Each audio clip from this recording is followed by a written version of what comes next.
Isang insidente, dalawang magkaibang kwento. Nauwi na ngayon sa labanan ng naratibo ang kumprontasyon kahapon sa pagitan ng mga sundalong Pilipino at mga tauhan ng China Coast Guard sa Ayungin Shoal sa West Philippine Sea. Sa video at statement na inilabas ng Chinese Embassy, ang mga tropa ng Pilipinas umano ang unang umatake at namalo ng sagwan sa mga Chinese law enforcement officers. Sa kabila ng paulit-ulit na warning, pinalibutan at binanggaraw ng mga rubber boat ng Pilipinas ang patrol boat ng China. Ang mga sundalong Pilipino raw ang nagsimula ng physical assault.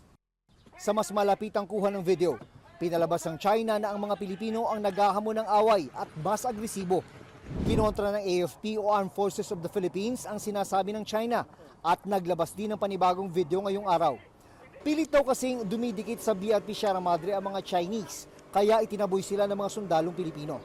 Ang BRP Sierra Madre ang nagsisilbing outpost ng Pilipinas sa Ayungin Shoal.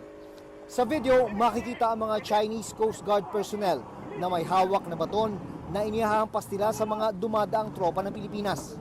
Dalawang sundalo ng AFP ang sugatan sa insidente. Ang isa, nagkasugat sa ulo. Para magkaalaman kung sino ang nagsasabi ng totoo, hinamon ng AFP ang China na maglabas ng kumpletong video. So what they are showing is a spliced or incomplete version of the video. If they show the full context of the video that they took, it will be incriminating against them. It will be self-incriminating. Nakalapit daw ng 20 to 30 meters ang mga China Coast Guard personnel sa BRP Sierra Madre. Sabi ng AFP, ito'y malinaw na unlawful intrusion sa lugar na mayroong sovereign rights ang Pilipinas sa ilalim ng international law. Ang ganitong pangyayari, this is because of the illegal presence in our maritime zones. So long as they are there illegally, the potential for any coercive and aggressive action will always be there, to include the deceptive messaging. Ipinag-utos na ng liderato ng Philippine Coast Guard ang deployment ng dalawa nitong barko para magsagawa ng medical evacuation sa mga nasaktang AFP personnel. At ngayong hapon, nakuha na ang dalawang sundalo at kasalukuyang pinangangalagaan sa BRP Melchora Aquino. Ayon kay Tariela, habang nagaganap ang operasyon sa pagkuha ng dalawang sundalo, nagpatupad pa rin ng blocking maneuvers ang Chinese Coast Guard. The only violent act and barbaric act na ginawa dito is the China Coast Guard hitting directly the head of our personnel from the Armed Forces of the Philippines. Hindi katanggap-tanggap para kay Pangulong Marcos ang panibagong insidente sa Ayungin Shoal. Kinukundina po niya. Kinukundina po ng Pangulo ang mga ganitong klaseng pangyayari. So, hindi po talaga katanggap-tanggap itong nangyayari sa pagitan po ng bansa po natin at ng China.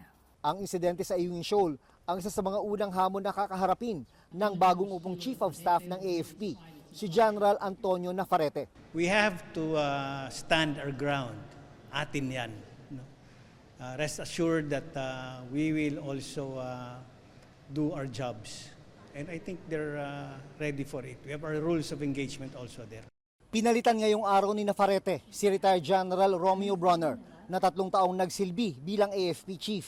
Paalis na lang siya, may nangyari pang gulo sa Ayungin Shoal. Nakakalungkot na may mga insidenteng ganon. Yung ating mga sundalo nasugatan dun sa nangyari. No? And of course, we condemn that in the strongest manner. Kinundi na rin ng Amerika ang ginawa ng China. Ang nakababahalang pattern of provocation ng China ay naglalagay daw sa alanganin sa peace and stability sa rehiyon. Dapat itigil na raw ito. Pag inulit na naman ng China ang iligal na paglapit sa BRP Sierra Madre, nakahanda raw ang Armed Forces of the Philippines. Mananatili raw nakabantay ang mga sundalong Pilipino sa Ayungin Shoal, alinsunod sa international law.